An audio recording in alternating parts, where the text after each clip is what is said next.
Lumapit si Eklasia kay Lu Xiang, tumawid ng kanyang mga braso, at may ngiti na binanggit na kailangan din naman niyang pumunta roon balang araw, kaya mas mabuti nang mauna at matuto tungkol dito. Tumango si Lu Xiang. Inilahad niya ang kanyang kamay at pinakita ang isang system window.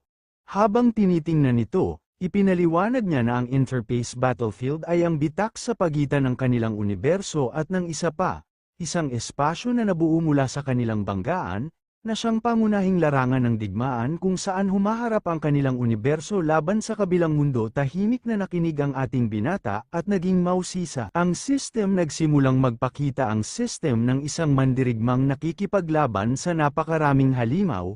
Itinuro ni Eklasia na hindi mabilang na mga henyo sa martial arts, makapangyarihang nilalang, at mga halimaw sa kalawakan ang pumipiling patibayin ang kanilang sarili sa interface battlefield, at dahil dito, tinatawag din itong duyan ng mga malalakas. Naging seryoso si Luang at nagtanong kung hindi ba ito kapareho ng Abyssal Dimension. Tahimik na nag-isip si Eklasia.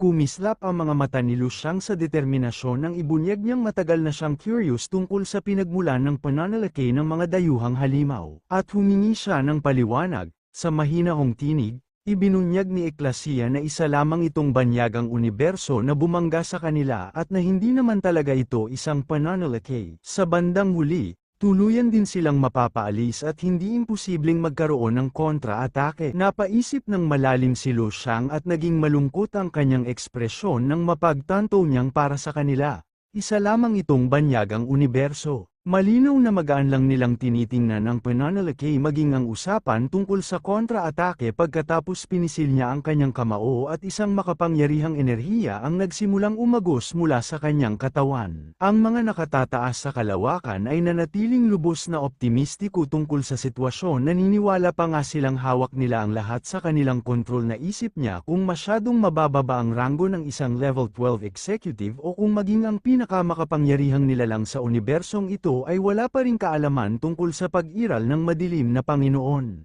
Itinaas ni Lu Xiang ang kanyang tingin sa langit habang tahimik na nag-iisip, batid na kung hihintayin pa ang 7 taon bago umatake ang madilim na Panginoon ay huli na ang lahat. Ibinaba naman ni Luang ang kanyang paningin sa lupa at tinanong siya kung alam ba niya kung ano ang madilim na Panginoon. Nang marinig ito, ang mga mata ni Eklasia ay nanlaki. Ang mga mata ni Eklasia sa gulat at pagkalito. Hindi niya alam kung ano yun. Sa kabilang banda, tahimik na hinaplos ni Sebastian ang kanyang balbas. Tinitigan naman ni Olo si Lu Xiang at sa magulong ekspresyon ay tinanong siya kung saan niya narinig ang salitang yun. Napansin ni Lu Xiang ang ekspresyon ni Olo kaya't hindi siya maiwasang medyo magulat. Naging tapat siya at ibinunyag na minsan ay nakaramdam siya ng hindi maipaliwanag na mga pag-alo ng kamalayan na nagmumula sa ibang mundo, sa kailaliman ng karagatan ng kanyang sariling planeta, sa isang yungib na nilusob ng mga dayuhang halimaw. Sa loob nito, mayroong pagtukoy tungkol sa madilim na Panginoon. Habang nakat-cross arm si Eklasia, kumumpas si Sebastian at tinanong si Olo kung alam ba niya kung ano ang isang madilim na Panginoon. Nag-iba ang ekspresyon ni Olo. Naging seryoso siya at ibinunyag na narinig na niya ang salitang yun sa banyagang larangan ng digmaan. Pumasok sa kanyang isipan ang imahe ng isang battlefield. Ang madilim na Panginoon ay isang kagalang-galang na titulo na ibinibigay sa mga makapangyarihang nilalang na umaabot sa isang tiyak na antas sa banyagang universo. Tinitigan sila ni Olo at ibinunyag na kung ihahambing ang kanilang lakas sa pamantayan ng ating universo, ito'y halos katumbas ng isang level 16 na dalubhasa. Nang marinig ito, ang mga mata ni na Sebastian at Eklasia ay nanlaki. Ang mga mata ni na Sebastian at Eklasia sa gulat at takot, at sila'y napatigil sa pagkabigla. Ganoon din ang pagkagulat ni Lu Xiang nang maalala niyang ang level 16 ay katumbas ng lakas ng kanyang guro si Yang Yihaw, ang Panginoon ng isang rehiyon ng bituin. Nagsimulang alalahanin ni Lu Xiang ang halimaw na nakalaban niya sa kailaliman ng dagat at nanlaki rin ang kanyang mga mata sa pagkabigla. Hindi siya makapaniwalang ang isang rehiyon ng bituin ay binubuo ng hindi mabilang na mga kalawakan, at ang hindi mailarawang aninong sumalakay mula sa mga bangin ng kailaliman ng asul na planeta ay isang level 16. Sa magulong ekspresyon nagsimulang si Sebastian na Tumingin si Sebastian kay Olo at nagtanong kung posible bang lumitaw ang isang level 16 na dalubhasa sa isang pangunahing planetang pinagmumulan ng yaman gaya ng inang bituin ni Lu Sheng. Yumuko si Olo at tumahimik, saka sa isang tapat na tinig ay inamin niyang marahil isa lamang itong banyagang nilalang na nakakaalam ng pangalan ng isang madilim na Panginoon. Ngunit tiyak na hindi mababa ang antas nito. Tahimik na nakinig si Sebastian nang hindi sumasabat. Ipinatong ni Olo ang kanyang mga kamay sa likod at binanggit na ang isang level 16 na dalubhasa ay kayang mamuno ng isang malawak na rehiyon ng bituin. Karaniwan, ang mga level 11 o 12 na dalubhasa ay walang kaalaman sa kanilang pag-iral, at natutunan niya lamang ito nang maging komandante at hepe siya ng larangan ng digmaan. Naging kalmado ang tinig ni Olo nang ipahayag niyang kahit totoo man o hindi, nararapat lamang itong pagtuunan ng pansin. Hiningi niya kay Lu Shang na ibigay sa kanya ang mga koordinado ng yungib na nabanggit nito kalaunan, dahil nais niyang personal na bisitahin ang kanyang inang planeta. Nagsimulang magpakita ng mahinahong ngiti si Lu Shang at sinabing walang problema yun, subalit sa kaibuturan niya inisip niyang magiging kahanga-hanga kung matutuklasan mismo ng komandante at hepe ang problema. Sa Abyssal Caverns at may susumbong ito sa ganoong paraan makukuha nito ang atensyon ng mga nakatataas sa Celestial Serpent Galaxy at pagdating ng itinakdang 7 taon lubos na silang magiging handa, walang dadang mababawasan nito ang mga pagkatalo at mililigtas ang hindi mabilang na buhay, isang bagay na hindi niya magagawa ng mag-isa. Sumakay sila sa spaceship na lumipad at nagsimulang lumutang sa napakalawak na kalavakang puno ng mga bituin sa loob ng barko. Ikinwento ng ating binata sa kanila ang lahat tungkol sa Abyssal Caverns. Habang papunta sila sa kinaroroonan makalipas ang ilang oras, habang hinahaplos ni Sebastian ang kanyang balbas, seryoso niyang ibinunyag na nakarating na sila sa kanilang destinasyon. Lahat ay nagsimulang lumapit sa bintana ng spaceship. Sa kanilang harapan ay isang malaking makinang na plataporma. Nakatutok ang pansin ng lahat dito, na labis na nagbigay ng pagkamangha sa kanila. Medyo naguluhan si Lu Shang nang mapansin niyang napapalibutan sila ng napakaraming mga asteroid. Habang ang mga mata ni Sebastian ay kumikinang, ang mga mata ni Sebastian habang nakangiti niyang binanggit na lahat ng mga iyon ay dinala roon partikular para gawing upuan ng mga manunood. Lalong lumaki ang kuryosidad ni Lu Shang. Kumumpas siya kay Sebastian at nagtanong kung gaano karaming tao ang maaaring magkasya rito. Preparado, tinakpan ni Sebastian ang kanyang bibig at sumagot na ubos na ang mga tiket para sa mga asteroid. Orihinal na nakaplano lamang silang magreserba ng 300 upuan para sa mga manunood. Ngunit nagdagdag sila ng 4 na beses pa at ngayon ay umabot na ito sa 1,500. Pan ang lugar ng mga spaceship at ipinaliwanag ni Sebastian na kung isasama ang pagkain, kasuutan, tirahan, transportasyon, libangan at iba pang gastusin na nalikha mula sa napakaraming kalahok, ang pag-angat ng ekonomiya dahil sa paligsahang ito ay umabot sa isang walang kapantay na tugatog. Ipininid ni Sebastian ang kanyang mga mata habang nakangiti, inilagay ang kamay sa balikat ni Lu Shang, at ibinunyag na ito ay katumbas ng kabuuang buwis na nalikom ng kanilang sub-Jupiter region sa loob ng huling 50 stellar years. Sabay pasasalamat sa ngalan ng Sub-Jupiter Federation. Nang marinig ito, hindi maiwasan ni Lu Shang na magulat. Pagkaraan kumislap ang kanyang mga mata sa tuwa at kumalat ang ngiti sa kanyang labi nang mapagtanto niyang ang 50 stellar years kapag isinalin ay katumbas ng daan-daang taon sa daigdig. Tunay ngang napakalaki ng kita, at dito niya naunawaan kung bakit ibinuhos nila ang lahat ng kanilang mga yaman para sa kanya. Tumayo silang tahimik. Pinagmamasdan ang plataporma. Kumislap ang mga mata ni Sebastian sa kumpiyansa at may ngiti niyang binanggit na nanaisin din ng ibang mga rehiyon na sumunod sa kanilang halimbawa, ngunit hindi nila magagawa dahil wala silang mga henyo na may immortal na antas ng transcendental na katawan.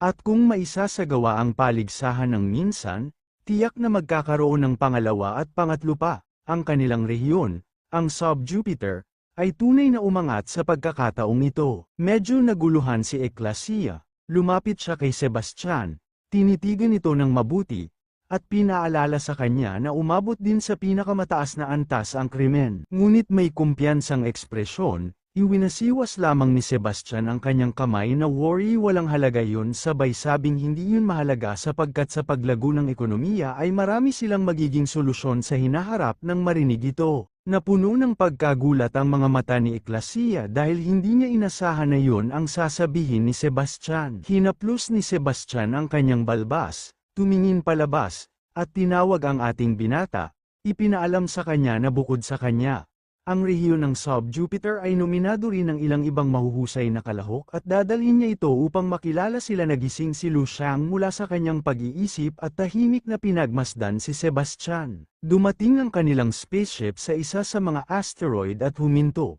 Hindi kalayuan ilang mga mandirigma ang naglalaban, nagsasalpukan ang kanilang mga espada at lumilikha ng malalakas na alon ng enerhiya. Isang babaeng may asul na buhok ang nakikipaglaban mag-isa laban sa maraming mandirigma matapos umatake.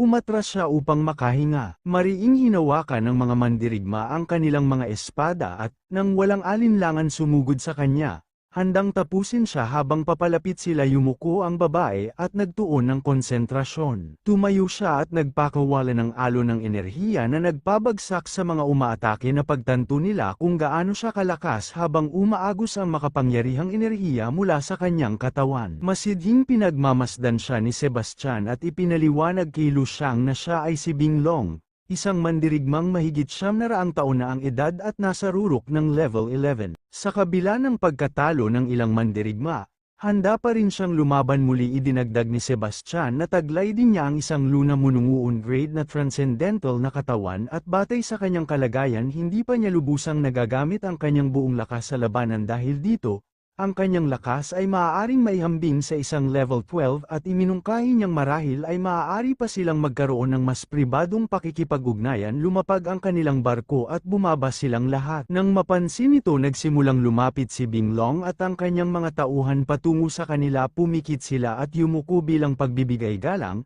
tinatawag sila sa kanilang mga titulo, Ginoong Presidente, Executive, at Commander-in-Chief. Nagsimulang magpakita ng mahinahong ekspresyon si Lu Xiang. Napansin ito ni Binglong kaya't napako ang kanyang atensyon sa ating binata at siya'y bahagyang naging mausisa saka nagtanong-nag-alok ng isang sparring match upang maranasan ang kapangyarihan ng immortal bloodline. Nagsimulang mag-isip ng tahimik si Lu Xiang. Lahat ay nakaramdam ng kuryusidad naghihintay sa magiging sagot ng ating binata. Kumislap ang mga mata ni Lu Xiang sa pagkabigla, hindi siya makapaniwalang hinahamon siya nito. Dito nagtatapos ang video. Kung nais ninyong makita ang susunod na bahagi, huwag kalimutang mag-subscribe at i-like ang video. Sinamahan ni Luang, Sebastian, Eklasiya, at Olu si Binglong at ang mga mandirigma nito sa training grounds. Nakakrus ang mga braso at may mapang asar ng ngiti. Hinamon ni Binglong si Luang.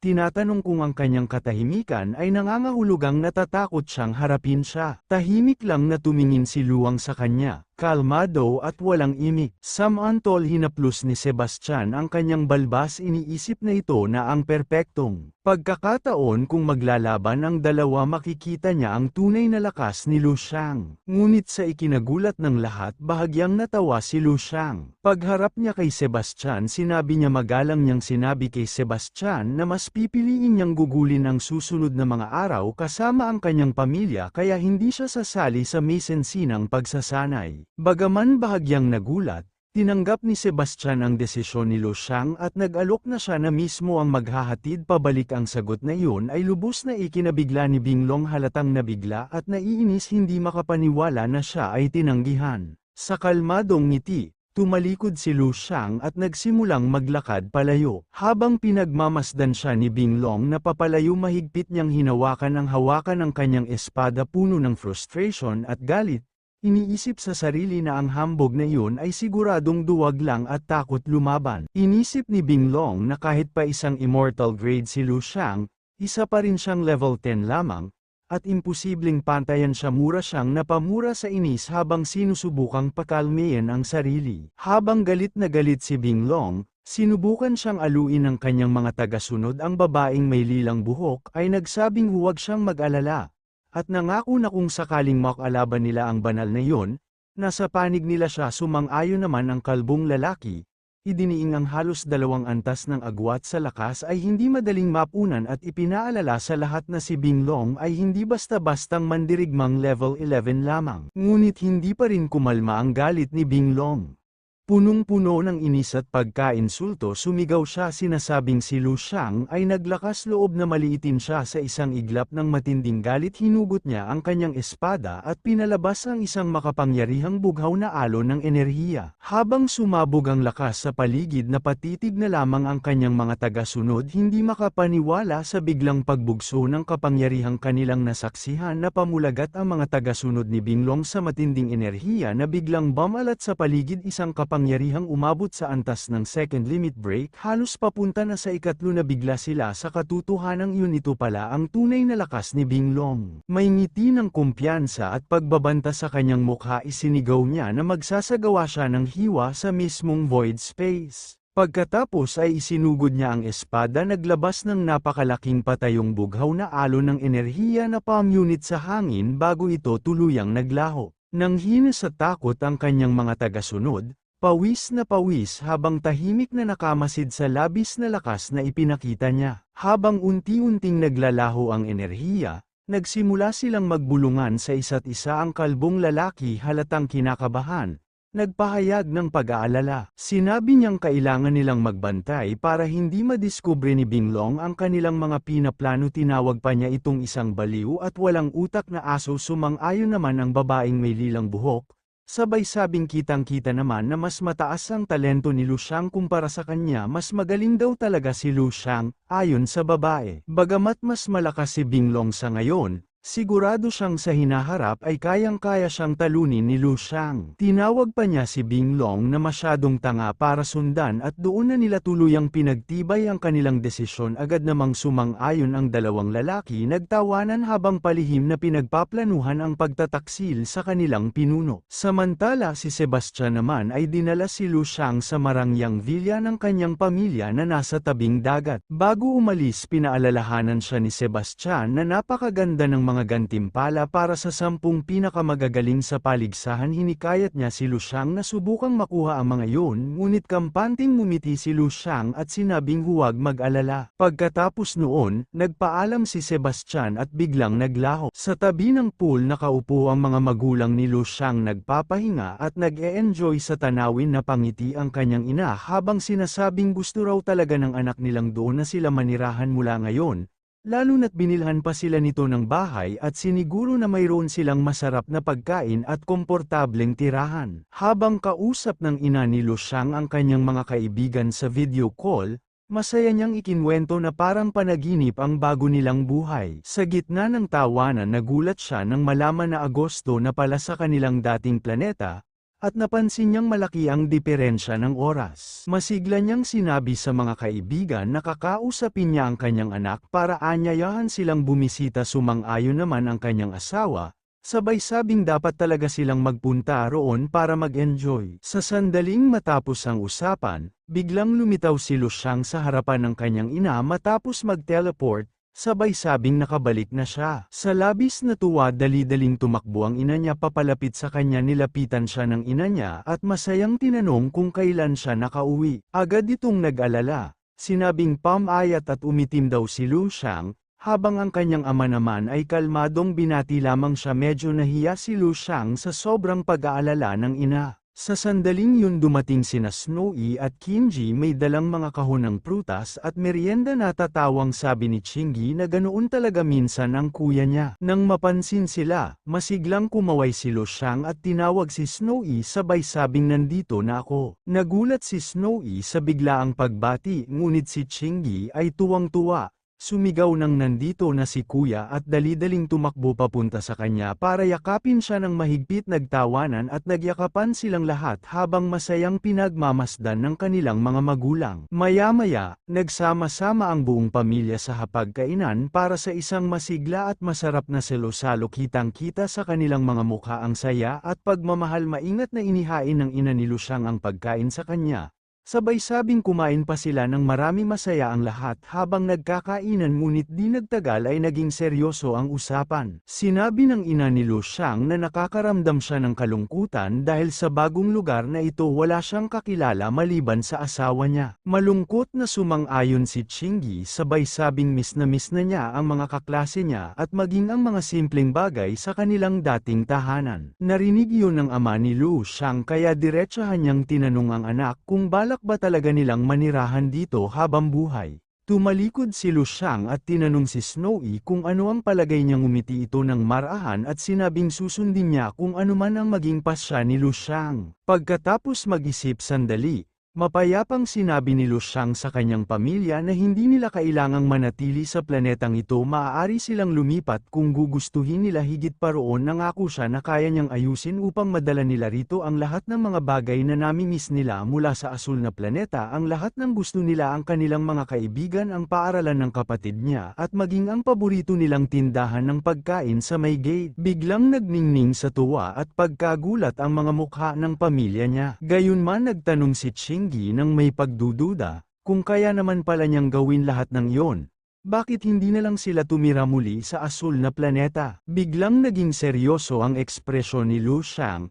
Sa isip niya, alam niyang hindi niya pwedeng sabihin ang totoo na ang asul na planeta ay mawawasak pagkalipas ng ilang taon. Ang ipaliwanag ang tungkol sa nalalapit na pananalaki ng mga halimaw na mula sa kalawakan ay masyadong komplikado at magdudulot lamang ng matinding pag-aalala sa pamilya niya. Alam niyang kailangan din nilang umalis balang araw, kaya mas mabuting gawin na ito ng maaga. Upang ilihis ang usapan, inilatag ni Lu Xiang ang isang bagong plano. Sinabi niya na ay lalaan niya ang susunod na mga araw para makasama sila. Manunood sila ng paligsahan at pagkatapos ay maglalakbay ng magkasama upang tuklasin ang mga karatig na planeta. Tuwang-tuwa si Qingyi sa narinig na matagal na raw mula noong huling beses silang naglakbay ng magkasama ng kanyang nakatatandang kapatid. Ngumiti rin si Snowy nang may lamang, sang-ayon na matagal na talaga mula nang huli silang nagkaroon ng pamamasyal bilang pamilya. Kinagabihan, sa loob ng villa ng pamilya, magkasama sa kama sina Lu Xiang at Snowy. Mahimbing na natutulog si Snowy na nakahiga sa dibdib ni Lu Xiang.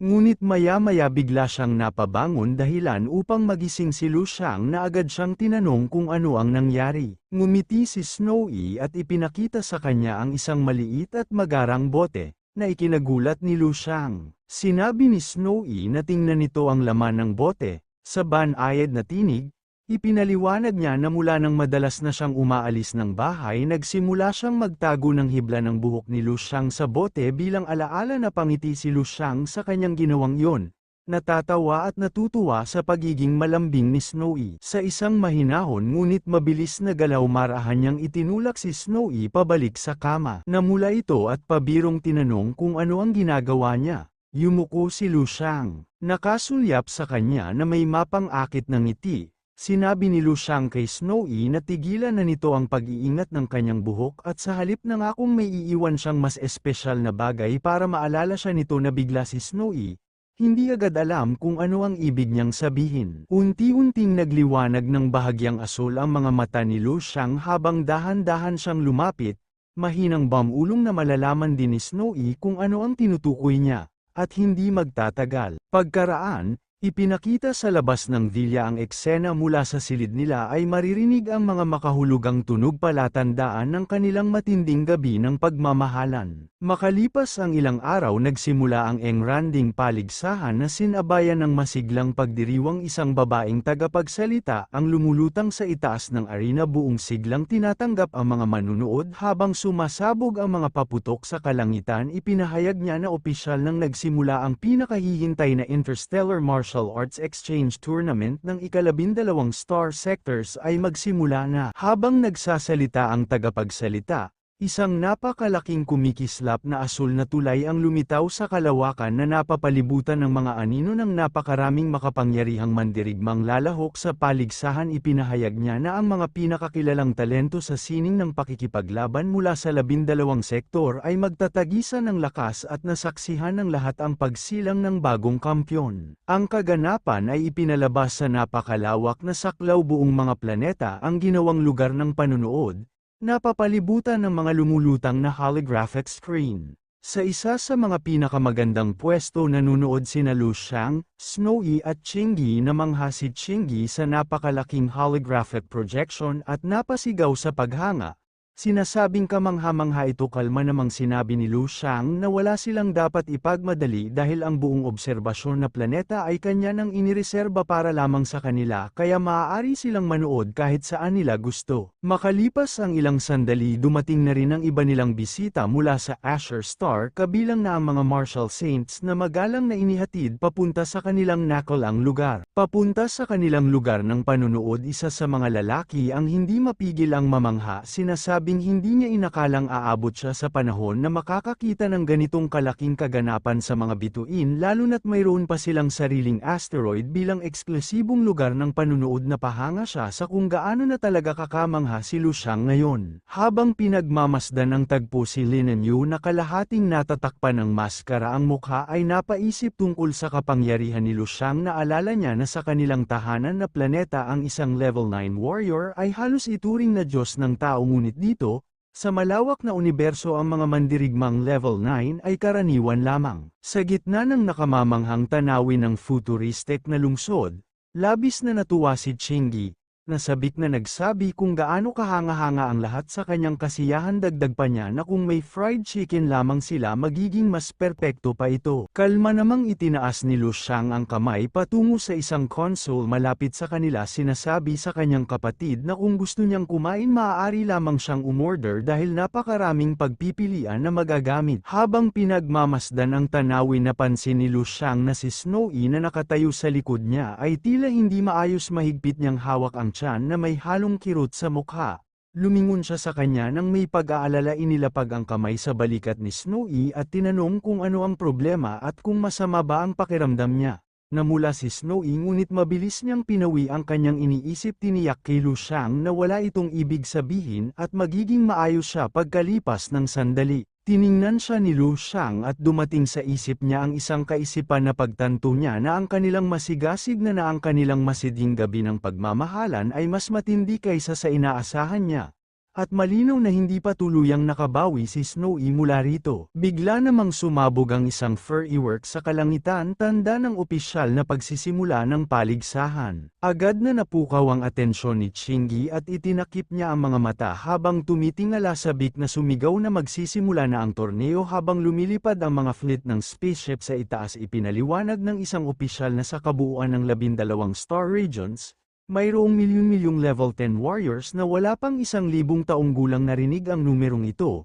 Tahimik na napaisip si Lu Xiang kung marami ba yon o kakaunti sa kabuuang saklaw ng universo. Habang nagsimula na ang torneo, ipinaliwanag na ang preliminary at semi-final rounds ay tatagal ng ilang araw at ang laban ay magpapatuloy ng walang tigil hanggang sa matapos ang final round. Ang mga laban ay idinisenyo upang maging tuloy-tuloy. Kapag natapos ang isang grupo ng mga mandirigma, agad na susunod ang isa pa. Tinitiyak nito na hindi magsasawa ang mga manunood, at mayroong isang mahalagang safety feature para sa mga kalahok. Lahat ng mandirigma ay may suot na semi-transparent combat glasses na nagbibigay daan sa kanila upang tansyahin ang kapangyarihan ng kalaban. Kung sobra ang agwat ng lakas, maaaring sumuko na lamang ang mas mahina. Kung maliit lang ang diferensya, magpapatuloy ang laban, na pumipigil sa hindi kinakailangang pinsala at one-sided na pagpatay. Habang pinagmamasdan ng sistemang ito, napansin ni Lu Xiang na medyo kakaiba ito at napaisip kung baka ito ay isang universal na trend sa martial arts. Pagkatapos panuorin ang preliminary fights ng kalahating araw, nagpasya si Lu Xiang na sapat na ang oras para sa ngayon na pauwi na at dinala ang kanyang pamilya para kumain at magpahinga. Samantala, ang Martial Saints, kabilang si Lin Junyu, ay masyadong nahumaling sa palabas at piniling manatili sila'y sabik, sabay na nagsabi na ang panuorin ang laban ng mga level 10 warriors mula sa iba't ibang sulok ng universo ay isang bihirang pagkakataon. Wala silang oras para magpahinga at nais pa nila ng mas maraming mata upang masundan ang lahat ng nangyayari. Dumating si Lu Xiang at ang kanyang grupo sa isang kakaibang lugar na tinatawag na Hunter Restaurant, Nahugis malaking pinya at may pintuan na mukhang hiwa ng tinapay na may sausage bilang hawakan. Nainteres si Chingy at tinanong si Lu Xiang kung bakit ganoon ang pangalan ng restoran. Ipinaliwanag na ang planetang kanilang kinaroroonan ay sinasabing puno ng mga halimaw na nagbago mula sa masasarap na pagkain. Ang practice ng martial arts sa mundong ito ay nakatuon sa panghuhuli ng masasarap na pagkain bilang paraan upang maabot ang mas mataas na antas ng kasiyahan sa pagluluto. Bilang resulta, ang mga martial arts masters ng planetang ito ay kilala bilang mga gourmet hunters, isang kahanga-hangang aspeto ng lokal na kultura na natuklasan ni Lu Xiang at ng kanyang pamilya. Sa masiglang disposisyon, inihayag ni Lu Xiang na oras na para pumasok, at masigasig na sumunod ang kanyang pamilya. Pagpasok nila sa loob, agad silang sinalubong ng mga tauhan ng restoran na may malakas at formal na pagbati. Para sa Immortal Count, ang identity scanner sa pinto ay automatikong naipadala ang mataas na antas ni Lu Xiang. Tinitiyak na sila ay matatanggap ng pinakamataas na karangalan. Ang pagtanggap ay napaka-engrande, at kahit ang may-ari ng restoran, isang maayos na nakapormal na lalaki na may lilang buhok at matutulis na tainga, ay personal na lumabas mula sa kusina upang batiin sila. Ngunit habang sila ay dinadala na sa kanilang mesa, biglang may humawak sa dibdib ni Lu Xiang. Pinipigilan siya. Tumingin siya pababa at nakita niyang si Bing Long, ang mandirigmang may asul na buhok na humamon sa kanya noong nakaraan. Nakatayo siya sa harap ni Lu Xiang, hinaharang ang kanyang daan na may matatag na ekspresyon. Ipinaalala ni Bing Long kay Lu Xiang na tinanggihan niya ang alok nito na makipag-spar noong huli nilang pagkikita. Ipinahayag niya na sa pagkakataong ito, wala nang maituturing na dahilan. Hawak na niya ang hawakan ng kanyang espada, handa na sa laban. Nakikita ang tensyon sa pagitan nila. Ang pamilya ni Lu Xiang ay nagtaka at nag-alala. Nagtataka kung sino ang agresibong babaeng ito. Sa kalmadong ngiti lumingon si Lu Xiang sa kanyang pamilya at tiniyak na ayos lang ang lahat at ito ay isang taong kilala niya. Ngunit tumindi ang kanyang ekspresyon nang bumaling siya pabalik kay Bing Long. Handa na sa kanilang harapang salpukan. Na may bahagyang purple na liwanag ang kanyang mga mata. Mahigpit na tinanong ni Lu Xiang kung hindi ba niya nakikita na nandito siya upang kumain kasama ang kanyang pamilya. Sinabi niya pa na kung talagang gusto niya ng laban, dapat siyang maghintay sa entrance, at makikilala niya siya doon pagkatapos niyang matapos kumain. Kitang-kita ang pagkataklisa ni Bing Long sa diretso at kumpiyansang sagot.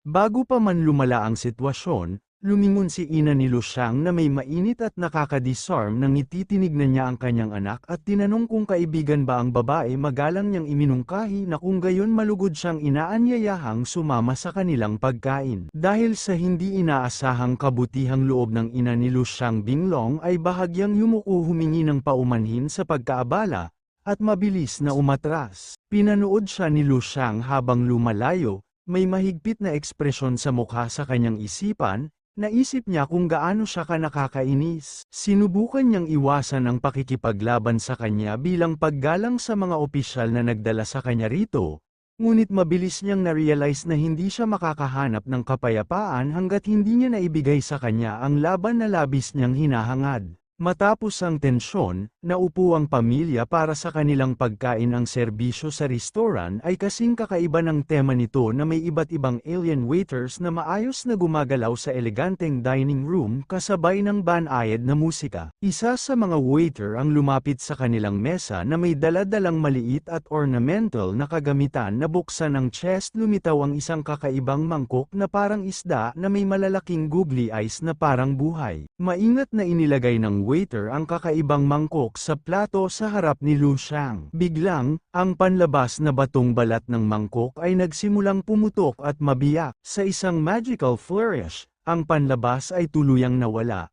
at lumitaw ang isang magandang ornate na mangkok na puno ng umaalingaw na sabaw, pinalamutian ng edible flowers at kumikislap sa isang kakaibang liwanag. Sama-samang humanga ang buong pamilya, punong-puno ng pagkamangha sa kahanga-hangang presentasyon ng pagkain. Isang malawak at appreciative na ngiti ang kumalat sa mukha ni Lu Xiang.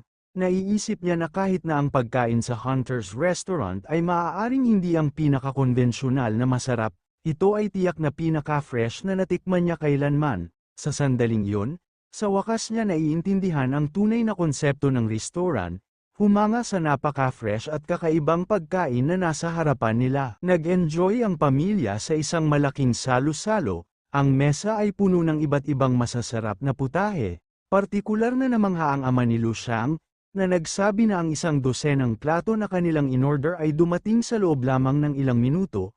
Tinawag itong pinakamabilis na serbisyo sa mundo. Habang kumakain si Lu Xiang ng malaking piraso ng fried chicken, namangha siya sa gaano kasariwa ang bawat putahe, hanggang sa pansamantala niyang nakalimutang mag-record ng video para sa kanyang social media. Hindi tulad ng kanyang kapatid na si Chani, na abala sa pag-film ng pagkain habang kumakain, naalala ni Lu Xiang ang kanyang nakaraang engkwentro. Napagpasyahan niyang kailangan niyang malaman pa ang higit tungkol kay Bing Long kaya maingat niyang ginamit ang isang holographic interface upang maghanap ng impormasyon tungkol sa kanya. Agad na nakakuha ng kanyang atensyon ang kanyang natuklasan. Ipinakita ng file na si Bing Long ay isang war orphan mula sa isang lugar na tinatawag na Battlefield Planet. Habang nagbabasa pa, natutunan ni Lu Xiang ang kanyang malungkot na nakaraan. Wala siyang ina, walang kamag-anak, at walang kaibigan matapos mamuhay sa ganap na pag-iisa sa loob ng higit 700 taon. Ang tanging kilalang libangan niya ay aesthetic training at pagkain. Biglang naging malinaw sa kanya kung bakit ang abrupt at agresibong asal ni Bing Long ay ganoon. Napagpasyahan niya na siya ay isang reclusive na may napakababang emotional intelligence, na siyang nagpapaliwanag kung bakit ganoon siya palagi at hindi angkop na hinamon sa labanan sa dalawang magkaibang pagkakataon. Habang naunawaan na niya ang mga dahilan nito, unti-unti nang nauubos ang kanyang pasensya. Na pagpasyahan niya na kung susubukan pa niyang haminin siya sa ganitong paraan isang beses pa, hindi na siya magdadalawang isip, hindi na siya magpapigil. Ipagkakaloob niya sa kanya ang malakas na hampas na malinaw na hinihiling niya, habang may nakapirming mukha ng determinasyon at pagka-frustrate at mahigpit na hawak ang kanyang pagkain.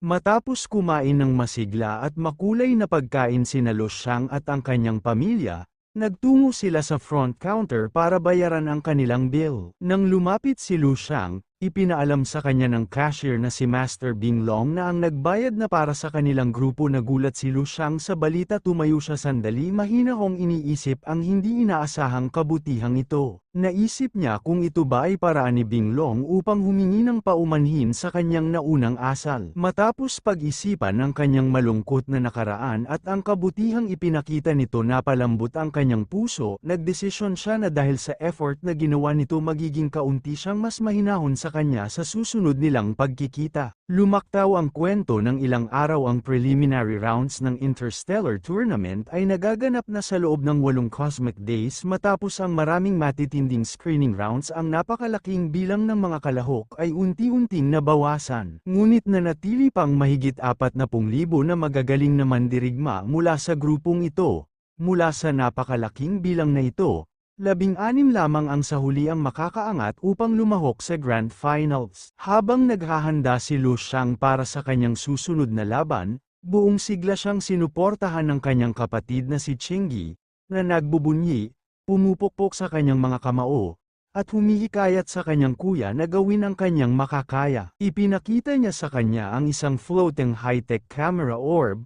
Ipinaliwanag na binili niya ang pinakamagandang modelo upang matiyak na makukuhanan nito ang bawat sandali ng laban ni Lu Xiang. Idinagdag niya na ang feed nito ay ibobroadcast ng live pabalik sa kanilang home planet, ang Asher Star, at pinakiusapan siya na manalo ng unang pwesto para sa lahat sa kanilang bahay. Halos nakaka-overwhelm ang kanyang masiglang suporta.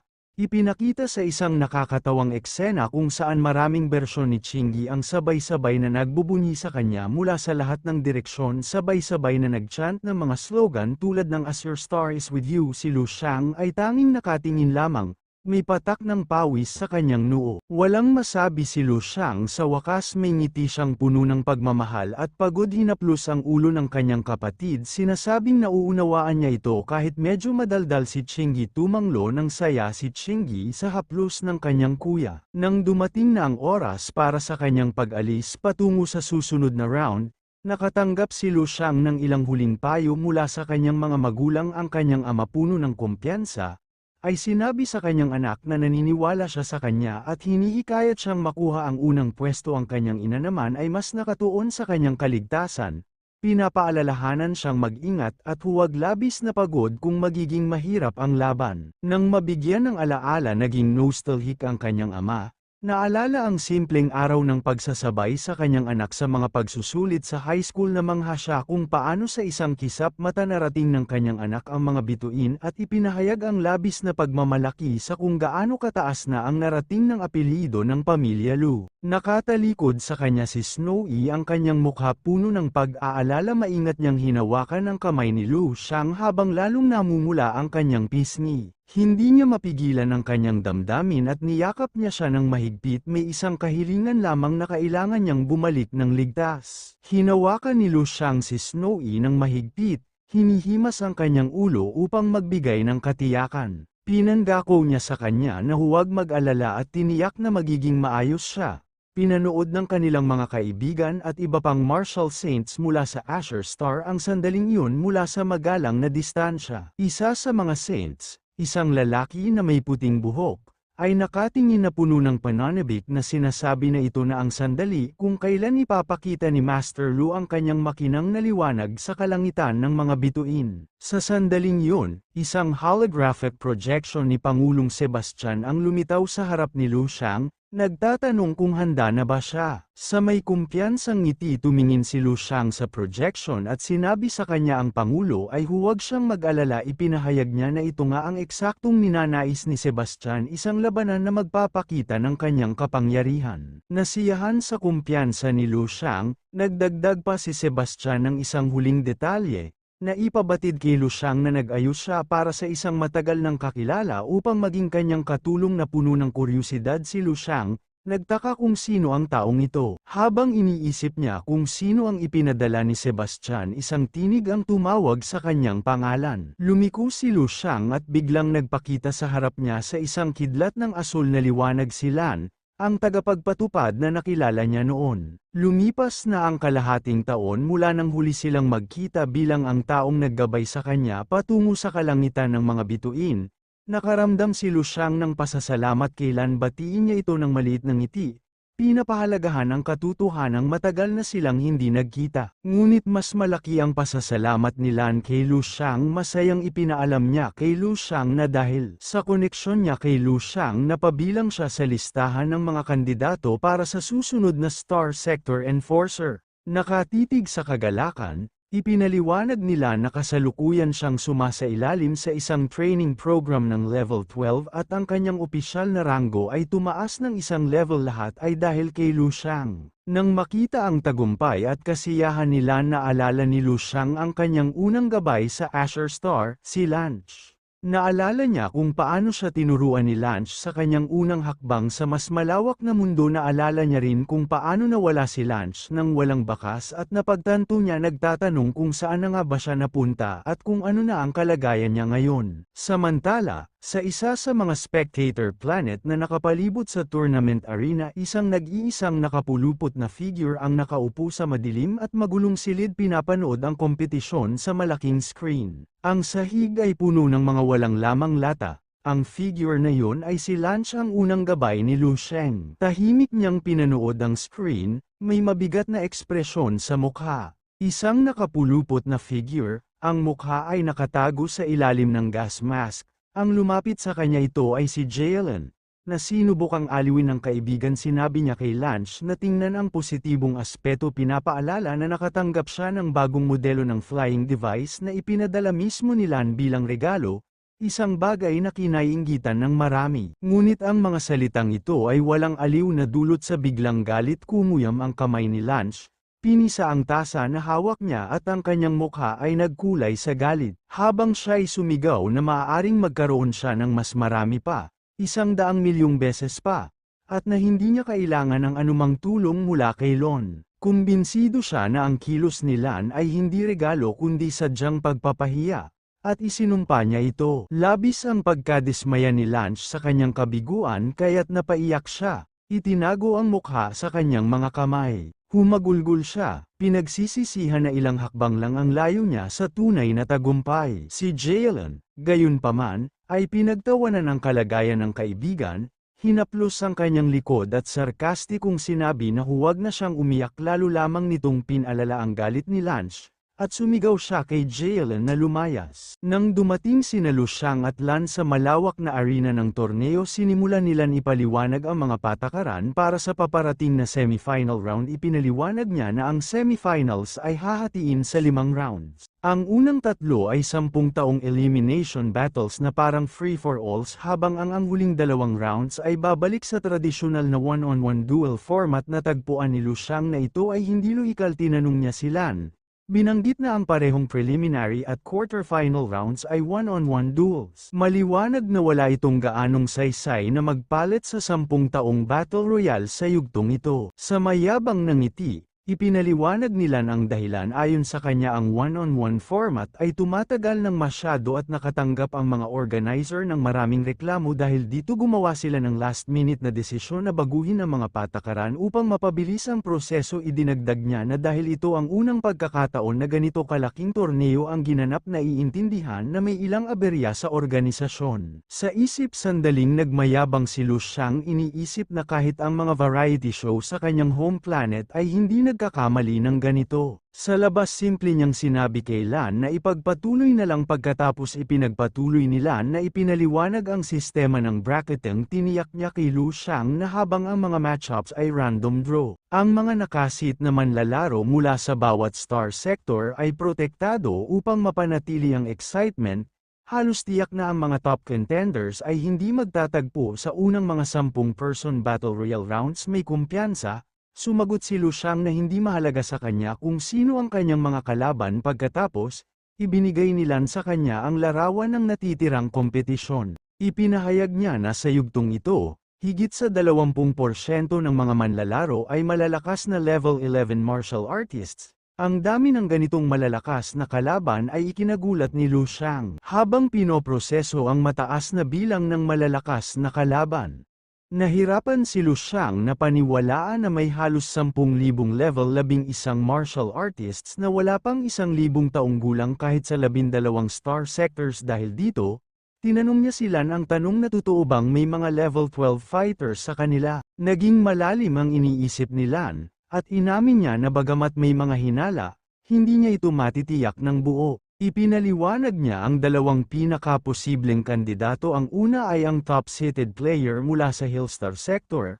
ang Ice Demon na si Monroe. Taglay niya ang Sunstar grade physique at naabot ang rurok ng level 11 300 taon na ang nakalilipas. Pagkatapos noon, nagpa siya si Monroe na magtago ng matagal upang subukang maabot ang kanyang breakthrough. Ngayon, sa kanyang pagbabalik, marami ang nagbabalita na matagumpay na niyang naabot ang level 12. Ipinakilala naman ni Lan ang ikalawang tauhan, isang lalaki mula sa Xylan Star Sector na nagngangalang Chi Ian Yusa, na kaunti lamang ang edad sa 300 taon. Narinig na ni Luciang ang tungkol kay Monroe, ngunit pamilyar na pamilyar sa kanya ang pangalan ni Chi Ian Yusa. Napansin nila ang kanyang reaksyon at tinanong kung naramdaman rin niya ang kakaibang bagay sa seryosong ekspresyon. Ipinahayag ni Lan ang mga sabi-sabi tungkol kay Chi Ian Yusa. Ayon sa mga ulat, hindi siya galing sa kanilang mundo, kundi muling isinilang mula sa isang makapangyarihang eksperto mula sa ibang sibilisasyon,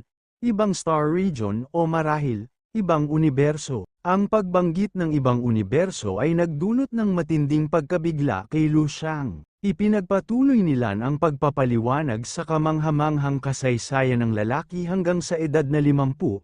Si Chi Ian Yusa ay isang ordinaryong tao lamang na may antas sa martial arts na halos level 3 lang, ngunit sa loob ng mas mababa sa 200 taon nakaranas siya ng napakalakas na paglago sa kapangyarihan, umakyat hanggang sa level 11. Tinapos ni Lan ang paliwanag sa pagsasabing, base sa ganitong pag-usad, malamang na naabot na ni Chi Ian Yusa ang level 12 na mangha sila pareho sa revelasyon. Sa loob-loob ni Luciang, Hindi siya makapaniwala, parang kwento ng muling pagkabuhay mula sa kanyang nakaraang buhay ang sitwasyong ito. Hindi niya akalain na makakaharap siya ng tunay na eksperto na reincarnated. Ngunit ang unang pagkabigla ay mabilis na napalitan ng damdamin ng kasab-ikan ang ideya ng pakikipagsapalaran sa ganitong kakaiba at makapangyarihang kalaban ay biglang nagpatingkad sa interes niya sa kompetisyon. Isang tiwala at mapaglarong ngiti ang lumaganap sa kanyang mukha, at ang kanyang mga mata ay nagliwanag sa pananabik sa hamon na paparating. Habang pinoproseso pa ang mga kwento tungkol sa kanyang mga kalaban, nakatayo si Lu Xiang sa malawak na arena, nakataob ang mga braso at iniisip sa sarili na ang kalawakan ay napakalawak at tunay na punong-puno ng mga kakaiba at makapangyarihang tao. Napag-isip niya rin na siya ay isang transmigrator na muling isinilang, ngunit ramdam niya na malaki ang pagkakaiba ng kanyang sitwasyon kumpara kay Qian Yushu na tila may sariling malakas na cultivation system na naka-built-in. Tumingin siya kay Lan at hiniling na bantayan ng mabuti ang misteryosong individual na yun. Tumitig si Lan sa kanyang holographic tablet at sumagot na gagawin niya yun kahit hindi pa sinabi. Ipinaliwanag niya na interesado rin siya sa lalaki dahil ang misteryosong katauhan nito ay nakatawag na rin ng pansin mula sa mga nakatataas sa star system. Dagdag pa niya, kung hindi man sumali si Qian Yushu sa torneo, sila pa rin ay wala silang anumang impormasyon tungkol sa kanya. Pinag-isipan nito ni Lu Xiang at napagpasyahan na kung sumasali si Qian Yushu malamang kailangan niya ang mga reward mula sa torneo. Ibig sabihin marahil hindi siya kasing mayaman sa resources kumpara kay Lu Xiang mismo. Biglang sumabog ang isang makinang na gintong liwanag mula sa dibdib ni Lu Xiang, na nagmaterialize bilang isang kumikislap na card na lumutang sa harap niya. Ipinaliwanag nila na ang identity card ni Lu Xiang ay bagong na-generate, na nangangahulugang opisyal nang nagsimula ang draw para sa semi-final matches. Isang kulungan ng gintong liwanag ang bumuo sa paligid ni Lu Xiang. Nang tumingin tanaw, nakita ni Lu Xiang ang hindi mabilang na katulad na mga haligi ng liwanag na sumisirit sa buong arena at naisip niya na bawat isa ay malamang isang contestant na ina-assign sa kanilang laban. Inabot niya ang kanyang card, na nag-utos sa contestant na si Lu Xiang na pumunta sa arena W4985. Sa puntong yun, tumingin si Lan sa kanyang holographic sa kanyang screen na may gulat na ekspresyon, na nagpahayag na ang listahan ng mga contestant na na-assign sa arena ni Lu Xiang ay bagong inilabas. Namulagat si Lan habang nakatitig sa kanyang screen. Mabilis niyang sinabi kay Lu Xiang na siya ay napunta sa isang grupo kasama ang tatlong level 11 warriors. Tinawag itong isang masalimuot na sitwasyon. Tinanong niya kung gusto ni Lu Xiang na makita ang kanilang mga profile. Ngunit nanatiling kalmado si Lu Xiang at simpleng sumagot na hindi na kailangan. Dahil sa pag-aalala, inalok ni Lan si Lu Xiang ng isang pares ng holographic combat glasses na iginiit na dapat niya itong isuot dahil tiyak na makakatulong ito. Tahimik na tumitig si Lu Xiang sa mga salamin, hindi humahanga. Bago pa makapagpatuloy si Lan sa kanyang panghihikayat, binalot si Lu Xiang ng isang haligi ng liwanag at na-teleport sa arena. Iniwan si Lan na nakapikit at tumatawag sa kanyang pangalan. Naiwan mag-isa na natiling nakatitig sila, nag-aalala, hindi niya maintindihan ang grupang, iniisip na sa pagkakaroon ng tatlong level 11 fighters, tila sinasadyang target si Lu Xiang. Sandali lamang, sa loob ng malawak na coliseum, 10 haligi ng apoy ang sumabog mula sa lupa na nagsasaad ng pagdating ng 10 contestant. Nakatayo si Lu Xiang ng kalmado sa gitna ng iba pang mandirigma, nakalagay ang kanyang mga kamay sa bulsa, mukhang composed. Mula sa isang lumulutang na platform, isang flamboyant na announcer na may blonde na buhok ang masiglang nag-address sa napakalaking madla. Ipinahayag niya na nagsimula na ang unang round ng semifinals at lahat ng seated contestants mula sa 12 star sectors ay nasa arena na pinapainit ang audience sa kasab-ikan. Ang madla, puno ng iba't ibang alien species, ay sumigaw sa excitement. Pagkatapos dramatikong itinuro ng announcer ang arena, pinapakita ang isang mandirigma. Sumigaw siya na ito ang pinakamagandang pinag-uusap ang contestant, ang unang super genius na may immortal grade transcendent na katawan na lumitaw sa 12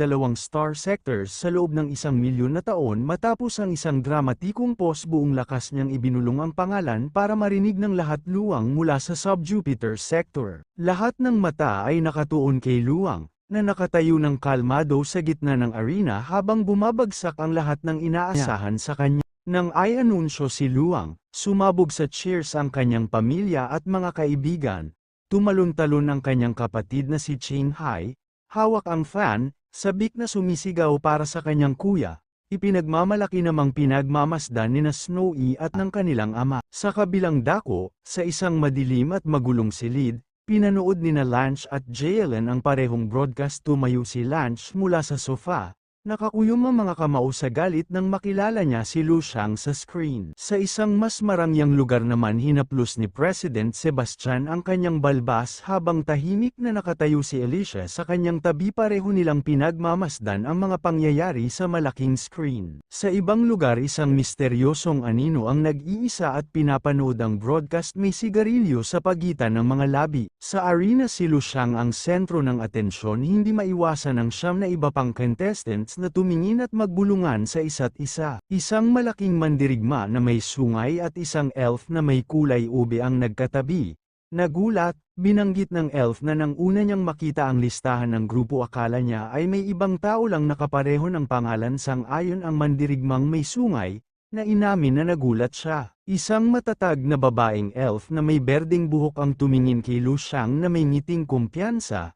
Iniisip na nakasalubong niya ang isang immortal mula pa sa simula. Ang iba pang mga mandirigma ay nakatingin din sa kanya. Ang kanilang mga mukha ay halo-halong na may halong kuryosidad at kumpetitibong apoy. Nakatanaw ng kalmado sa gitna ng kanilang titig, kamay pa rin sa bulsa. Si Luang ay may bahagyang mapanuring ngiti. Naiisip niya sa sarili na tila siya ang naging target ng lahat. Ang announcer, na ang buhok ay nagningning na pula sa ilalim ng ilaw, ay patuloy na nagpapasigla sa madla. Masigasig niyang tinanong kung anong kamanghamanghang kapangyarihan ang taglay ng isang immortal grade na katawan, at sinabi sa audience na malalaman nila yun sa pamamagitan ng panunood sa mga kalaban ni Lu Xiang. Palutang-lutang sa itaas, inilatag niya ang mga premyo, 3 level 11 na mandirigma at 6 na level 10 na mandirigma. Bagaman si Lu Xiang mismo ay level 10 lamang, dramatiko niyang itinanggi kung kakayanin ba ni Lu Xiang ang kanilang pagsalakay at makausad. Hinihikayat ang madla na panuorin sa ibaba. Ang siyam na ibang contestants ay nakatingin kay Lu Xiang nang may kumpiyansa at agresyon. Mula sa mga upuan, si Lan ay pinukpok ang kanyang mga kamay sarili sa pagkadismaya. Nagsumpa. Nagtataka kung saan kinuha ng mga organizer ang ganoong katanga para maging announcer at nagrereklamo na ito ay malinaw na pagtatangka na pahirapan si Lu Xiang.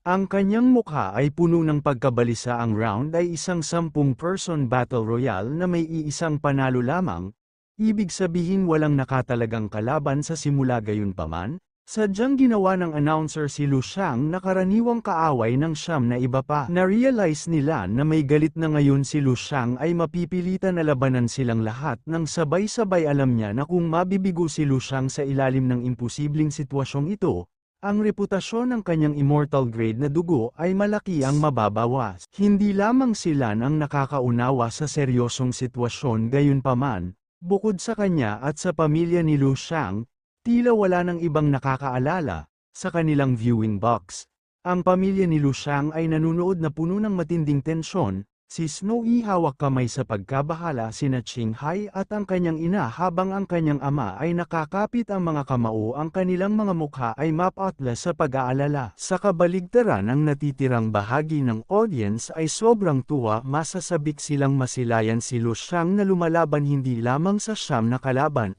kundi sa daan-daan. Ang emosyon ng madla ay nag-alab, at sila'y sumigaw na parang mga ligaw na hayop may halong puot at kagustuhang makakita ng dugo. Marahil ang tunay na nais ng napakalaking madlang ito ay masaksihan ang henyo na si Lu Xiang na pinipinsala at matatalo sa arena. Sa loob ng arena nagsimula ng talakayin ng mga kalahok ang sitwasyon. Napansin ng malaking warrior na may sungay na tila gusto ng mga organizer na magsanib puwersa sila at atakihin si Lu Xiang. Sinabi niya na hindi niya ito alintana, at idinagdag ng elf na may kulay ubing na buhok sa tabi niya na siya rin ay interesado kung gaano kalakas ang isang immortal grade na dugo. Habang lumalabas ang isang berdeng aura bahagyang kumerba sa isang malamig na ngiti habang unti-unting kumikislap ang liwanag sa paligid ng kanyang katawan, tumangala siya tila hindi man lang nababahala sa siyam na kalabang sabay-sabay na naglalabas ng kanilang buong lakas. Mula sa babaeng elf ay sumiklab ang makinang na berdeng liwanag. Sa isip niya ay naglalaro ang mga alamat tungkol sa mga transcendent beings, mga nilalang na kayang talunin ang mas mataas na antas ng walang kahirap-hirap, at napaisip siya kung gaano pa kaya ang kakayahan ng isang may immortal grade physique. Samantala, ang elf na may kulay ubing buhok ay ngumiti ng may masamang ngisi habang ang kanyang katawan ay binalot ng kumikidlat na lilang enerhiya. Ipinahayag niya ng buong yabang na dahil silang tatlo ay nasa antas na level 11 at ang iba ay level 10,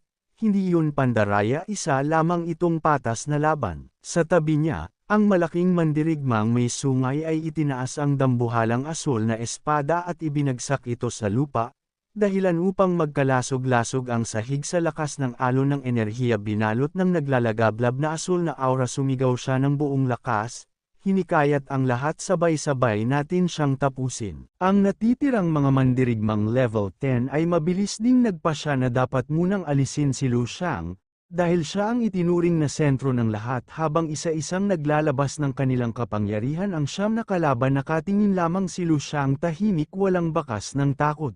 Muling kumerba ang mga labi ni Lu Xiang sa isang kumpiyansang ngiti habang bahagyang kumikislap ang kanyang mga mata. Inisip niya na tila sabik ang lahat na subukan ng kapangyarihan ng isang immortal grade warrior. Mabilis na pinalibutan siya ng siyam na kalahok, hawak ang kani-kanilang mga sandata at naglalagablab ang kani-kanilang mga aura, handa na para sa isang sabayang pag-atake. Habang papalapit ang siyam, bahagya lamang siyang nag-isip at nausal sa sarili kung ganun sa sumunod na saglit. Bahagya siyang yumuko at biglang sumabog ang isang napakalakas na gintong kuryenteng enerhiya mula sa kanyang katawan, yumanig sa buong arena. Isang malawak at bahagyang baliw na ngiti ang gumuhit sa kanyang mukha habang nagliliwanag ang kanyang mga mata sa kapangyarihan. Sinabi niya sa kanila, makukuha niyo mismo ang hinihiling niyo. Agad na itinapon palayo ng puwersa ng kanyang aura ang siyam na kalaban.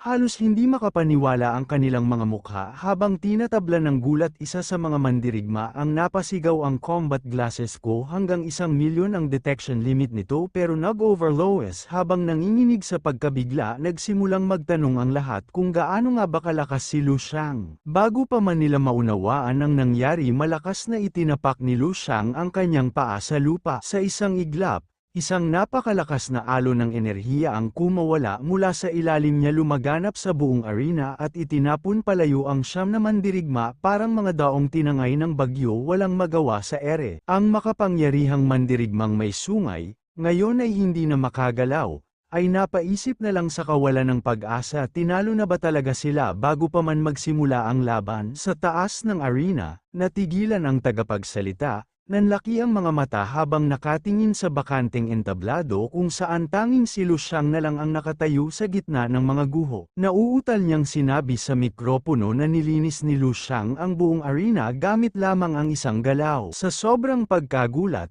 tanging halang ang nasambit niya.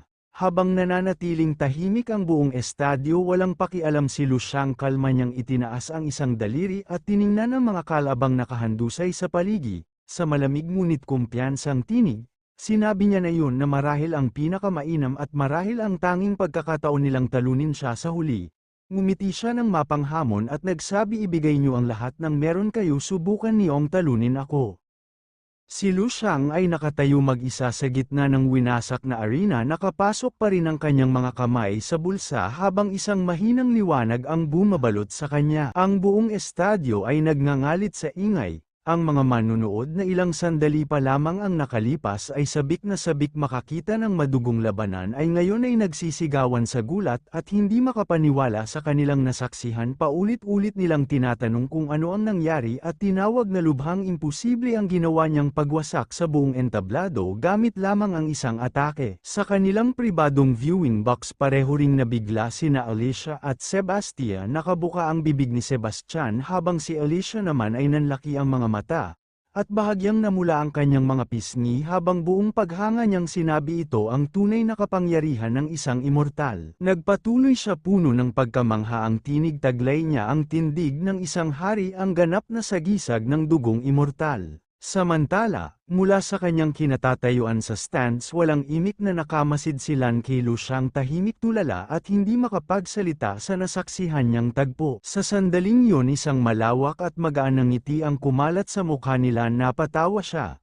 Napagtatantong katawa-tawa pala ang mga pag-aalala niya kanina ngayon ay lubos na niyang naunawaan ito ang tunay na nakapangingilabot na kapangyarihan ng pagiging isang immortal. Ang di mabilang na mga eksperto na nanunood ay napuno ng matinding paghanga at pagkamangha ang dominasyon, lakas at takot na idinulot ni Lu Xiang ay eksaktong sumasalamin sa imahe ng isang may dugong immortal na matagal na nilang iniisip. Sa viewing box ng kanyang pamilya si Qing Hai ay halos mapasigaw sa tuwa masiglang iwinawagayway ang kanyang pamaypay habang sumisigaw sa kapatid ang galing mo ang astig mo kuya. Ang kanyang mga magulang naman ay nanunood na may mga luha ng labis na pagmamalaki sa kanilang mga mata ang kanyang ina ay hindi makapaniwala kung gaano nakakaiba at kahanga-hanga ang anak nilang lalaki habang ang kanyang ama ay paulit-ulit na sinasabi ng may ngiting abutay nga kaya mo yan anak. Maging ang mga martial saints mula sa kanilang sariling planeta kabilang si Lin Jiangyu ay natigilan sa katahimikan lubos na nagulat sa pambihirang tanawin sa harap nila sa hiya. Nanginginig habang sinisikap niyang bumangon mula sa basag na lupa. Si Lin Jiangyu naman ay pinagdikit ang kanyang mga kamay sa harap ng dibdib taimtim na nagmuni-muni na kahit sa entabladong kasing lawak ng kalawakan patuloy pa ring nagliliwanag si Ginoong Lu isang liwanag na napakatingkad at napakaliwanag upang hindi mapansin. Sa tabi niya tahimik lamang na nakatingin si Snowy kay Lu Xiang ang kanyang mga mata puno ng paghanga at marahang bulong sa sarili ang galing mo ginawa mo ng napakabuti. Si Lu Xiang ay nakatayo roon bilang isang kataas-taasang nilalang na sumire sa mga patakaran at humamon sa katinoan, isang uri ng tao na lumilitaw lamang minsan sa loob ng milyon-milyong taon. Sa gilid ng arena unti-unting bumangon ang kanyang mga natalong kalaban. Isa sa mga mandirigma pigil ang paghinga at nanginginig ang katawan ay pilit itinataas ang sarili habang umaagos ang dugo mula sa kanyang bibig. Hindi niya maunawaan ang nangyari paano sila natalo nang hindi man lang nakapagbitaw ng isang atake. Ang isa pa sa kanila ay nakatungo, nanginginig sa hiya at pagkabigla habang ang iba ay tulala lamang. Ang mga sandata nilang dati kumikislap ay ngayon ay nakakalat sa mga basag na bato ng arena, waring mga walang saysay na labi ng isang labang hindi kailanman nagsimula. Lubos na napahiya isinumpa nila ang katotohanang isang mandirigmang antas 10 lamang ang lubos na nagpabagsak sa kanila na sa harap nito hindi man lang sila makatatayo nilamon sila ng labis na pagkatalo at kawalang laban isa-isa nilang itinaas ang kanilang mga kamay bilang tanda ng pagsuko sa katahimikan ng arena ang kanilang mga tinig ay umalingaw-ngaw paulit-ulit na inuulit ang kanilang pagkatalo. Muling nabawi ng tagapagsalita ang kanyang tinig at maging ang kanyang sigla mabilis niyang tinaas ang kamausigaw ng buong lakas natapos ang laban sa mismong sandaling nagsimula ito ang tunay at lubos na kapangyarihan ng isang immortal. Kasabay ng kanyang sigaw isang holographic na karatula ang lumitaw sa ere kumikislap ang mga salitang Lu Xiang unang nagwagi. Muling umalingaw-ngaw sa buong arena ang boses ng tagapagsalita. Puno ng sigasig at pagkamangha sino pa kaya ang may lakas na tumayo laban sa kanya mga ginuot ginang abangan ninyo ang susunod na labanan. Samantala sa isa pang larangan ng digmaan, isang ganap na magkaibang tagpo ang unti-unting nabubuo sa hangin ang buong arena. Kasama ang lahat ng mandirigmang naroon ay ganap na nabalot sa makapal at matutulis na yelong parang mga kristal. Sa gitna ng nagyelong tanawin, isang makapangyarihang nilalang ang nakalutang sa itaas isang misteryosong figura na nakasuot ng balabal at may 6 na puting pakpak mula sa kanyang mga kamay isang dambuhalang espiritual na dragon na yari sa purong yelo at kristal ang bumuo paikat-ikot sa kalangitan ng mga bituin sa ibabaw niya. Sa isang huling bugso ng kapangyarihan ibinaba niya ang kanyang kamay at sumabog ang isang napakalaking alon ng nagyayelong enerhiya na agad nagpalamig at nagpatigil sa buong larangan sa loob lamang ng isang iglap. Sa kabilang dulo isa pang tagapagsalita ang sumigaw ng resulta puno ng kasabikan isang nakamamanghang tagumpay mula sa Hillstar Sector. Si Monroe ay nanalo rin tinapos ang laban sa isang galaw tulad ng ginawa ni Lu Xiang ilang sandali pa lamang ang nakalilipas. Tahimik na nakalutang si Monroe sa ere ang kanyang mukha kalahating natatakpan ng maskara ngunit sa ilalim nito ang kanyang matalim na asul na mga mata ay kumikislap sa lamig at kapangyarihan. Isang malamig na ngiti ang unti-unting gumuhit sa kanyang mga labi senyales ng kumpiyansa o marahil isang pahiwatig ng pag-asam sa paparating na sagupaan. Isang ngiti sa kanyang mga labi habang iniisip niya ng may pananabik na hindi na siya makapaghintay na makaharap si Lu Xiang sa susunod na laban. Samantala sa isa pang bahagi ng paligsahan, isang mandirigmang babae na nakasuot ng kumpletong baluti ang huminga ng apoy mula sa kanyang bibig at itinaas ang kanyang espada ng may matinding determinasyon. Sa isang malakas na sigaw ng digmaan pinakawalan niya ang isang dambuhalang hiwa ng apoy sabay sigaw ngayon ko susubukan ang kapangyarihan ng kawalang kamatayan para likhain ang sarili kong kaluwalhatian. Habang nagpapatuloy ang mga laban, dahan-daang umusad si Lu Xiang, mula sa ikalawa hanggang sa ikatlong round, na para bang walang kahirap-hirap wala ni isang kalaban ang nakasabay sa bilis o lakas ng kanyang mga atake bawat laban ay tinapos niya na parang simpleng ihip ng hangin lamang. Ngunit sa kabila ng kanyang lubos na paghahari sa arena may isang nilalang na lubos niyang hindi alam kung paano pakikitunguhan at iyon ay walang iba kundi ang tagapagbalita ng paligsahan mismo. Ang announcer na yun ay tila may natatanging talento sa pang-iinis. Palaging ginagawang eksaherado at dramatiko ang bawat galaw ni Lu Xiang hanggang sa punto na kahit ang manunood ay hindi na alam kung dapat ba silang humanga o matawa kaysa sa anumang inakala nila kahit pa mas mababa ang antas ni Lu Xiang kumpara sa iba tila wala itong kahirap-hirap sa pagdurog sa bawat kalabang humaharap sa kanya. Habang ipinapakita siya ng mga kamera mula sa lahat ng anggulo ang tagapagbalita naman ay halos mawala ng boses sa kasisigaw ng papuri. Para bang nasa rurok ng adrenaline tuwing ipuproklama nito ang panibagong panalo ni Lu Xiang at hinihikayat siyang ngumiti para sa mga tagahanga ipinapakita ng screen ang isang komikong larawan ni Lu Xiang na halatang inis. Iniisip sa sarili kung pwede ko lang siyang suntukin para tumahimik na. Sa mga upuan ng manunood, pinagmamasdan nila ng eksenang yun ng may ngiti ng kasiyahan. Wala na siyang pagdududa si Lu Xiang ay nakapasa na sa 3 semifinal rounds na parang walang laban. Habang sinusuri niya ang kalagayan ng paligsahan, napagtanto niyang mahigit 40 kalahok na lamang ang natitira, at lahat sila ay mga mandirigmang nasa antas 11 pataas.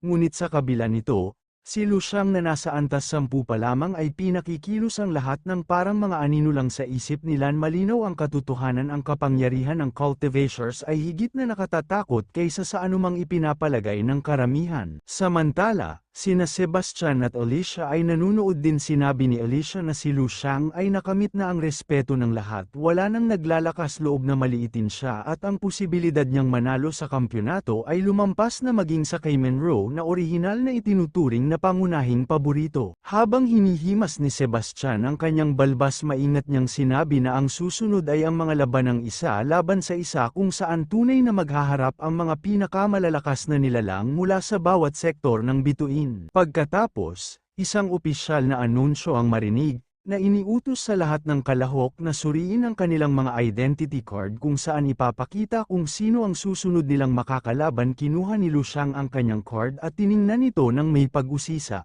Nagbago ang kanyang ekspresyon tungo sa gulat nang lumabas sa card ang mukha ng kanyang susunod na kalaban si Bing Long. Sa karaniwan nitong masiglang tono, masiglang inanunsyo ng tagapagsalita ng paligsahan ang susunod na laban. Ipinahayag niya na ang unang laban sa ika-4 na round ng semifinals ay magiging isang kapanapanabik na tagisan ng dalawang pambihirang talento mula sa sektor ng Yamaksing Sub-Jupiter. Lu Xiang laban kay Bing Long. Pagkarinig nito sumabog ang sigawan ng mga manonood sa labis na pananabik sa gitna ng arena. Magkalaban na nakatayo ang dalawang mandirigma. Si Lu Xiang ay nakatayo ng kalmado, may mga kamay sa bulsa, tila walang kaba. Samantalang si Bing Long naman ay nakapwesto na ang kamay ay malapit sa hawakan ng kanyang espada. Nakatitig kay Lu Xiang ng may kumpiyansang ngiti. Sinabi niya rito na sa pagkakataong ito na wala na siyang dahilan para umiwas. Ngumiti lang si Lu Xiang ng bahagya at tinanong siya kung hindi ba siya napapagod sa pagpapanggap na ganun. Nabigla si Binglong at agad na tumubo ng matalim tinatanong kung ano raw ang ibig niyang sabihin. Ipinaliwanag naman ni Lu Xiang na kahit halatang takot na takot siya sa loob,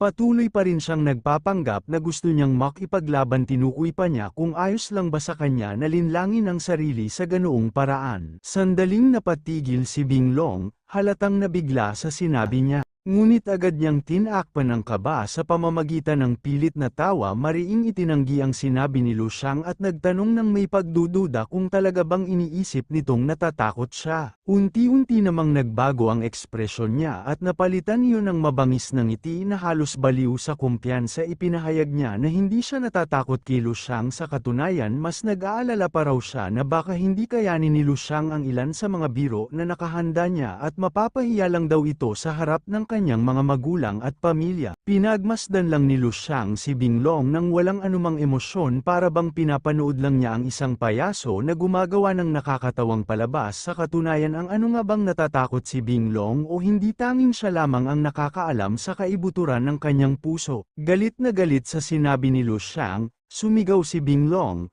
Mariing itinatanggi na natakot siya kailanman at idineklarang matagal na niyang hinihintay ang laban na ito. Sa isang malakas na sigaw ng digmaan, sumugod siya kay Lu Xiang balot ng makapangyarihang asul na aura. Pinakawalan niya ang kanyang pinakamalakas na teknik na tinawag niyang Phantom Sword Dance. Mula sa paligid niya ay sumulpot ang 12-dosenang kumikislap na mga asul na espada ng enerhiya na umiikot sa ere bago sabay-sabay na bumulusok patungo kay Lu Xiang sa isang napakalakas na pag-atake. Ngunit si Lu Xiang ay nanatiling kalmado, may bahid ng mapanudyong ngiti sa labi habang ang banayad na gintong liwanag ay unti-unting bumabalot sa kanyang katawan. Habang papalapit ang mga espada, gumalaw siya nang hindi na moari ng mata. Ang gintong enerhiya niya ay kumislap at bawat talam na lumapit ay agad niyang winasak ng walang kahirap-hirap. Sa isang simpleng pitik ng daliri nabasag niya ang pangunahing espada ng enerhiya, tuluyang pinawalang bisa ang buong atake. Nakatitig lamang si Binglong tulalang-tulala, hindi makapaniwala sa nasaksihan. Sa isang iglap lumitaw si Lu Xiang sa harap mismo niya. Ang kamaoy nagliliyab ng nagkumpol na apoy na enerhiya sa malamig ngunit matatag na tinig. Tinanong niya ito, nakuha mo na ba ang ibig kong sabihin? Ang matinding kapangyarihan ay nagtipon sa kamao ni Lu Xiang. Ilang pulgada na lang ang layo sa mukha ni Binglong. Biglang napalitan ng purong takot ang ekspresyon ni Binglong. Bago pa man tumama ang kamao, napasigaw siya, sumusuko ako. Agad namang huminto si Lu Xiang, bagaman nanatiling nanginginig sa hangin ang natitirang puwersa ng kanyang suntok. Dahan-dahan niyang ibinaba ang kamay at marahang ipinatong ito sa balikat ni Binglong. Yumuko siya ng bahagya at sa malamig ngunit banayad na tinig ay nagbigay siya ng payo, sa susunod na kailangan mong tiisin ang ganitong uri ng puwersa. Siguraduhin mong kontrolado mo ang galaw ng iyong mga kalamnan at tibok ng puso. Pagkatapos ay ngumiti siya ng bahagya at idinagdag, dahil nung inimbitahan mo ang pamilya ko para kumain ngayon ay ako naman ang nagbalik ng pabor. Lubos na naguluhan si Binglong sa sinabi niya. Hindi niya malaman kung ano ang ibig sabihin noon. Masyado nang matindi ang lahat para sa kanya, at tuluyan siyang bumagsak sa tuhod, nanginginig at ganap na natalo.